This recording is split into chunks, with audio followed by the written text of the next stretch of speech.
Hey, what's up, Spooky fam? Today I am here to recommend 10 more weird, strange, under-recommended, maybe underwatched, unwatched. Maybe you've never seen or heard of any of these films. I'm just here to recommend the weird side of horror, or perhaps horror movies you have not dove into for one reason or another. I really like weird horror movies. So if you guys enjoyed this video, please go ahead, give it a thumbs up, subscribe for more. I have a letterboxd list that corresponds to this if you want to follow along there.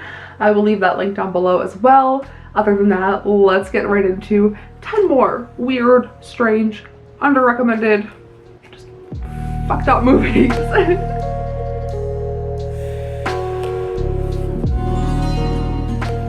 Alright, starting off light at the back, number 10, Little Monsters from 2019. A washed-up musician teams up with a teacher and a kids show host to protect the young kids from a sudden zombie outbreak. This is a horror comedy and it is so good. It is so heartfelt. It stars Lupita Nyong'o and Josh Gad. He has like a weirdly messed up role in that film, but it is so good. Lupita in that film, as a caregiver to these children, always says, "Quick sticks, children," and I find myself saying that so much in like real life. It is a really cute, heartfelt film, and I've seen it a few times, so I feel really good about recommending it. And number 9, we have an indie film called Fingers from 2019. Amanda has an issue with other people's physical imperfections. All hell breaks loose when Walter, a co-worker, shows up to work with a pinky missing from one hand. This movie is also quite short, but if you get offended easily and perhaps don't like a well-made film, this one is maybe not for you. And number 8, we're throwing it back to my favorite decade and the 80s for Life Force from 1985. A space shuttle mission investigating Halley's Comet brings back a malevolent race of space vampires that transform most of London's population into zombies. And if you're a Tobe Hooper fangirl like me, you probably enjoy this one. I am just here to unapologetically show off my VHS tape of Life Force. This is one of my prized possessions. So if you haven't watched it, you can probably tell that I enjoy the stranger side of horror. At number 7, this is my second time mentioning this director, Lucille Hatzilovic, in this series, and this is Earwig from 2021. A 50-year-old caretaker is employed to look after a 10-year-old girl. His most important task is to maintain her dentures that are made of ice and must be changed several times a day. And let me tell you, this preys on my I don't like this shit, okay? I have very sensitive teeth. Very sensitive teeth. I have a big fear of my teeth getting so bad that I lose them, because I at one point in my life was an addict, and I feel like my teeth never recovered from that. It's been 10 years almost, and I'm still dealing with a lot of dental issues, and the thought of ice dentures, I have a really hard time, like I mentioned, I have sensitive teeth. I have a really hard time watching people bite ice or chew on ice or bite ice. My mom bites ice cream like a freaking serial killer. Like, that's horrible. And it makes me like just cringe. So like, thinking about dentures made of ice, it's like teeth and ice, like two of my biggest, it's hard for me. If you are a fan of the Adam Green universe at all, you will really enjoy Digging Up the Marrow from 2014. A documentary filmmaker turns his lens on an enigmatic conspiracy theorist who claims he's found an entrance to a vast underground city populated by monsters. And this one is literally Adam Green with all of his Hatchet and Victor Crowley stuff plastered everywhere, doing this mockumentary where the monsters at the end, it feels like they are very it's all like practical effects, but the monsters feel special. Like, they almost feel Lovecraftian to me, and I really enjoyed this film.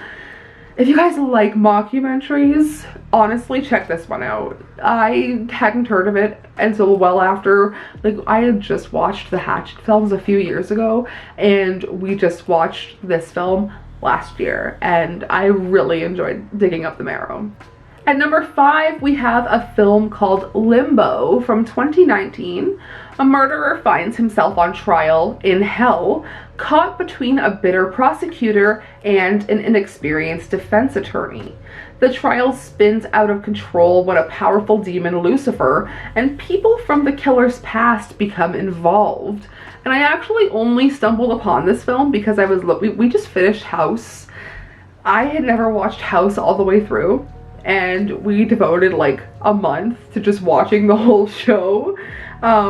We finished it, but I was looking at the cast, and Taub is actually in this film. If you guys know who that character is in House, he is in the film Limbo, and that is why I wanted to put it on this list, because I have not seen it yet, but it seems really cool. A film I have seen though and can recommend is Grabbers from 2012. Residents of an island off the coast of Ireland learned that the only way to survive an invasion of blood-sucking aliens is to stay drunk. And this is like the genuine horror comedy, or I would say comedy horror. Like, it is not scary. It is like in the 5% horror category, but it is just a wild premise, and it's really fun to watch being executed. Number 3 is a movie I forgot all about, and then I saw that I watched it on Letterboxd, and I want to revisit it. It's I Am Not a Serial Killer from 2016. In a small Midwestern town, a troubled teen with homicidal tendencies must hunt down and destroy a supernatural killer while keeping his own demons at bay. And allegedly I vlogged this and I gave it a 3 out of 5. I don't really remember it, so I kind of want to go in and watch it again. Alright, 2 left here. Number 2 is not a good film. We watched it recently because I feel like this is a 90s hidden gem. This is Cobos from 1999. 5 young individuals agree to live in an isolated lodge together and have their daily activities filmed, but soon the house is locked down and they each run into a faceless serial killer who may or may not be working alone. And I feel like this one just wanted to do so much with what other 90s films did, 90s horror films, but I don't think it was executed the best. It was kind of bad, but for like a weekend afternoon watch, I love the 90s vibes. At number 1 here, we have Brain Damage from 1988, and I just kind of want to take a second to highlight Frank Henenlotter. I think he is such a creative, gross guy, and I kind of want to start recommending or like doing a deep dive on him as a director.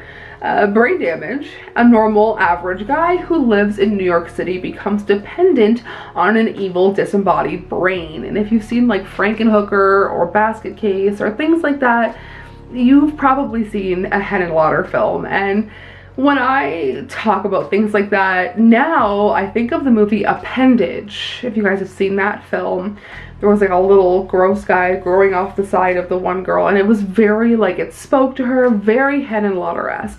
And if you guys have seen Dix the Musical, there's some sewage boys in there, and I feel like I don't have to say more, but I just kind of wanted to take a second to highlight a director that I feel like needs some more love, and that is Frank Henenlotter. And on that note, I will leave you guys there. I hope that you guys enjoyed this video. I will see you guys very soon. I have so much planned for this channel. I'm so excited. So stay tuned. I'll see you soon. Sayonara, Spooky fam.